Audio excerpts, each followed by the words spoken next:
Alright guys, so I'm just finishing up editing a video for you guys. It's been 3-4 months maybe. I'll double check that, it definitely might have been longer.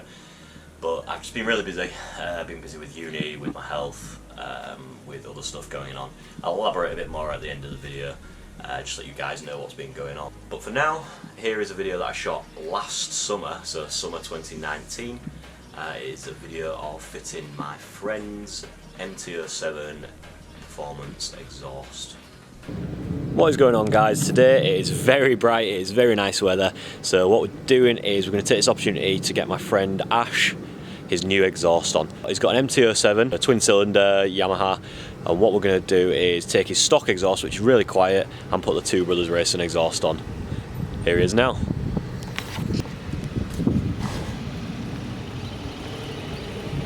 Right, so what you want to do is you want to get to the O2 sensor that plugs into the stock exhaust first, just to get that out of the way. So all you need to do is just take this piece off here. Being a naked, obviously it's really easy to get to. A couple of Allen keys and you just take it off.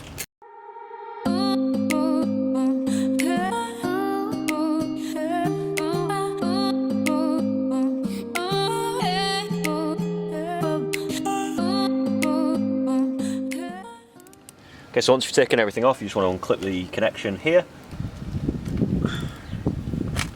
Unhook it, and that means you can get onto where the O2 sensor is, right there, with a 12-point spanner. It's a lot more secure on it, so we'll do that. Okay, so it's a 17. What I'm going to do is I'm going to put my ratchet spanner on it because it's easier.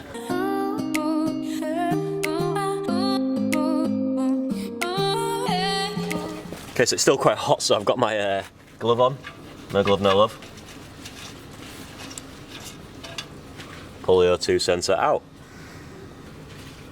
Next, what we're going to do is just remove these two bolts and have some cable ties handy, and all that means is we can just move the rear set out of the way. We don't want to fully disconnect it because you don't want to bleed the brakes and all that, but it just enables you to have a lot easier access.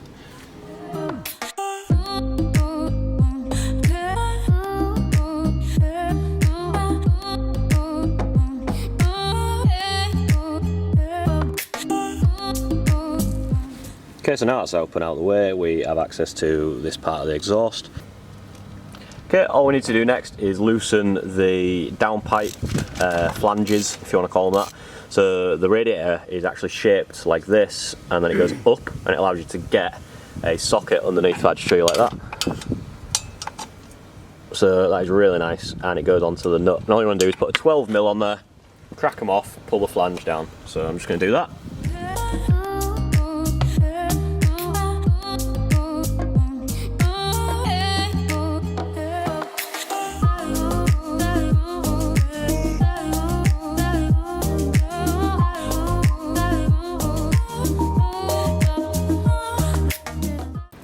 The last bolt you want to get is just in there. There's one on the other side as well. I've already taken that out.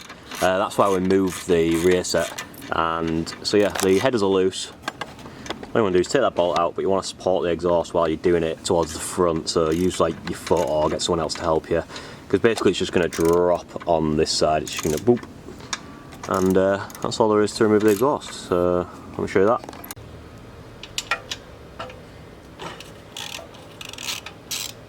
Maybe just, that's a bit hotter actually, so yeah.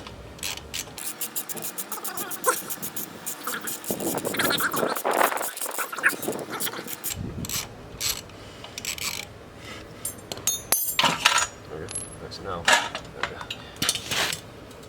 Nice. That is one standard exhaust. It does weigh quite a lot. I've read that these do weigh a lot, and that is pretty heavy. I think they weigh somewhere like 12 kilos. Or not far off, something like that. I'll put the correct figure up in the corner, but yeah, it's pretty heavy. You can get a good weight saving just from the exhaust alone. Right, so we've got the Black Widow. Black Widow? Yeah. Black Widow exhaust here. That's it.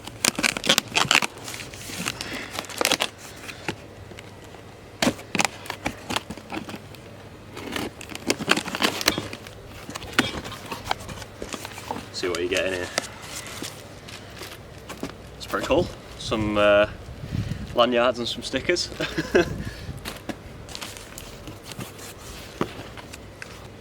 That's that's really good. They've included some exhaust paste as well, which is really, really good, really handy.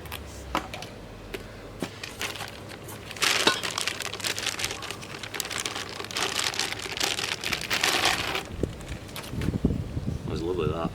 So this is the new midsection. You've got the hole for the O2 sensor there.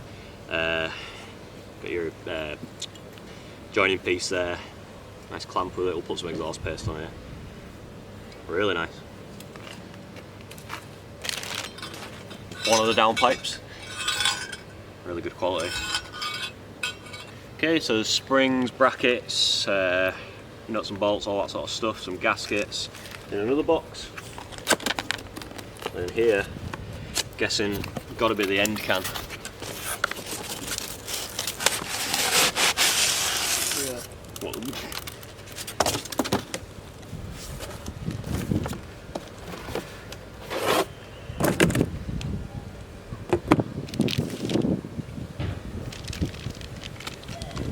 Nice. I'm going to leave this inside the packaging for now so it doesn't get damaged or scratched or anything. Come back to that.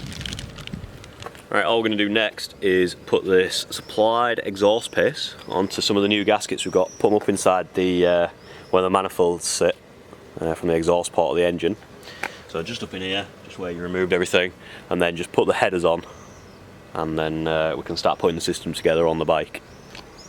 So I've got the downpipes, completely new flanges, and then the collector here. So we're just going to put this on, line it up and whatnot, and then I'll put the springs on. So you've got stickers on here, A and B, and that lines up with A and B on here. Looks like it's backwards, so like the springs on the downpipes are on the front and the on the collector is on the back end, but I imagine it just pulls it round and down and into it. I mean, there's not really another way you could do this, so that must be the way it is.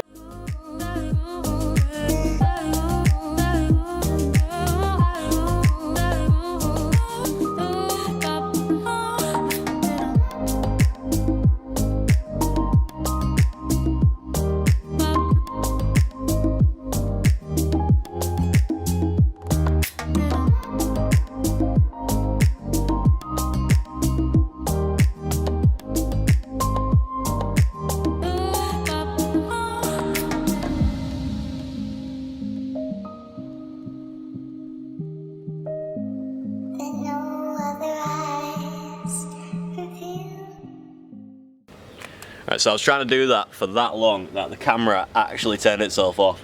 That was such a ball ache. Trying to get these at the right angle and trying to get this in at the same time. Might be me, might be in the instructions. There weren't really any clear instructions provided. It's not really a hard task, it was just finding the right angle and the correct order. If they knew what the best order to do this would be in, then you know that'd be great. But what I ended up doing was trying it a bunch of different ways, didn't really work out. In the end I just kept everything really loose and just managed to get it all in, but it was a two-man job. I had Ash, the owner of this bike, helping me holding it. I couldn't have done that on my own. Just a bit awkward really, just trying to get all the parts together, but now they're in solid.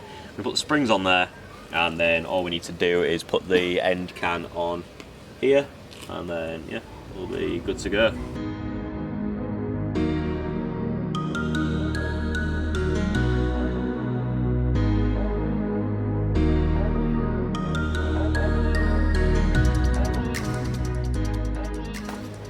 Right, so managed to eventually faff around, get the mid pipe on. We've got the O2 sensor back in, just there. I'm going to connect it up in a second after I've tightened it right up on there. I've put exhaust paste on all the joints. I'll tighten all the compression fittings down in a second. Then we've got the end can here. Now, it was a bit awkward to get the strap on. A bit awkward to get the exhaust strap on.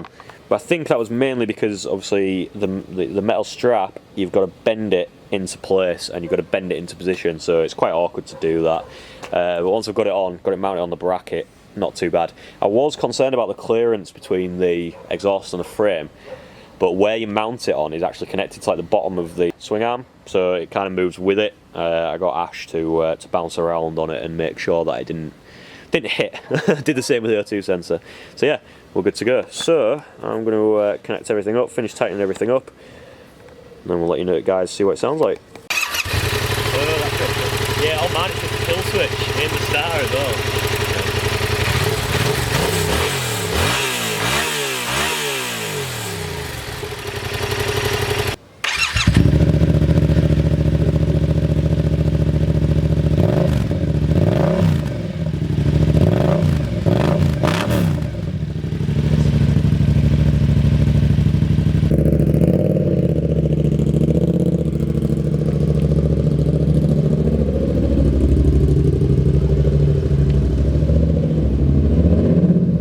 First impressions, the kit was an absolute pig to fit.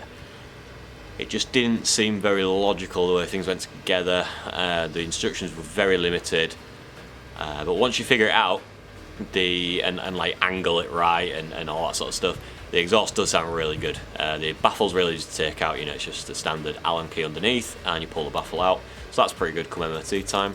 But yeah, overall value for money. I mean, it's a full system for what, 300 something quid with free next day delivery. Not bad. See the longevity of it. That'll be interesting to see how it looks in a couple of months down the line.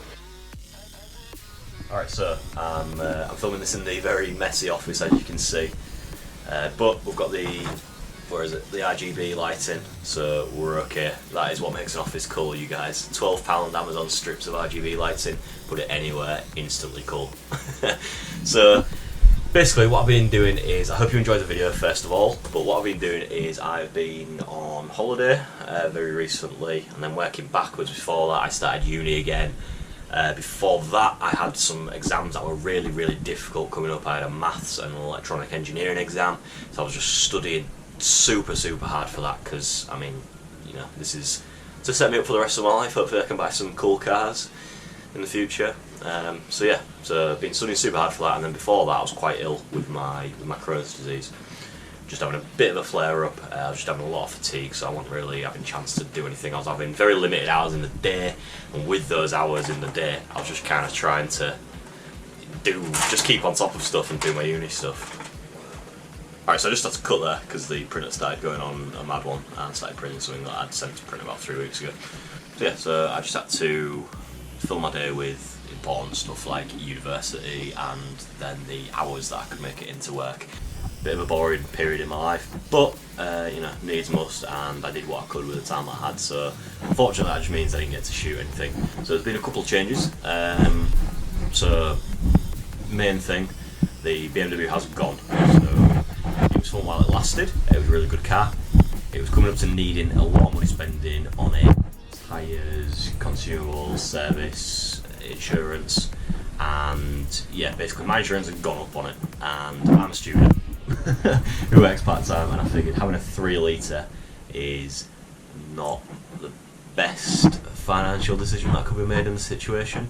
So what I've done is I sold that, used the money to sort myself out, and bought a cheap runaround. So I've got a very crusty front winged example of a VW Passat. So it's a B5.5, which is a facelift. It's got projector headlights, a few more refinements inside. It's Highline, so it does have heated leather, which is something I couldn't live without. And yeah, basically, so you're going to see a bit more content coming on that. It's not the most exciting car in the world. I don't want to spend too much money on it, because it is, again, the reason is that I bought that specifically is because the PD130 engine will go forever, and they're very cheap to run. It's a 1.9 diesel. It's coming from a very agricultural basic diesel coming from a 3 litre BMW straight 6. It's it's a godsend. My insurance is pretty cheap. The running costs are pretty cheap. The mile per gallon's great, which is something I've never thought to say. So yeah, so that's the reason behind that. But I have been out on bike a few times this year. Weather in the UK at the minute, as I'm filming this, is pretty terrible. I have got some footage of a bike ride from last summer coming, so I am just going to edit that into maybe just like a short video. Just no intro, no outro, just a summer bike ride video compilation. So yeah, I feel as well when I've got when I don't have it's not like I've got a massive channel with loads of followers and they expect X type of content from me. I can play around a little bit with the content at these early stages. See what I like, see what's good, see what does well, see what's fun to make, see what people like. So if you've got any comments of what you like to see, or what you think could be a good move for the channel, or anything that you think could be a good idea to do or make or whatever, just drop them down below. Your thoughts are always appreciated. It's you guys who are watching the video. I'm just sat here making it. See if all 40 subscribers are interested in in my boring life. What I might do as well, I might make a really quick video of just a 5-minute video, if that, of just what I've been getting up to in the non-boring times these past few months. So I have been to airsoft, I've been out on my motorbike, I have been snowboarding. These are all more recent when I felt a bit better.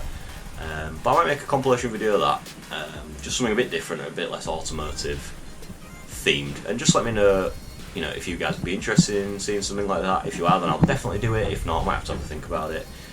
So yeah, so I hope you enjoyed this video. Thanks for sticking with me. Nobody's actually subscribed in this time period. Probably forgot they were subscribed to me because it's just such a small channel. It's not like it's a big content creator. But I appreciate all the support, and hopefully I'll start putting out videos a bit more regularly, with some interesting content. So yeah, I hope you enjoy this, and I'll catch you guys in the next one.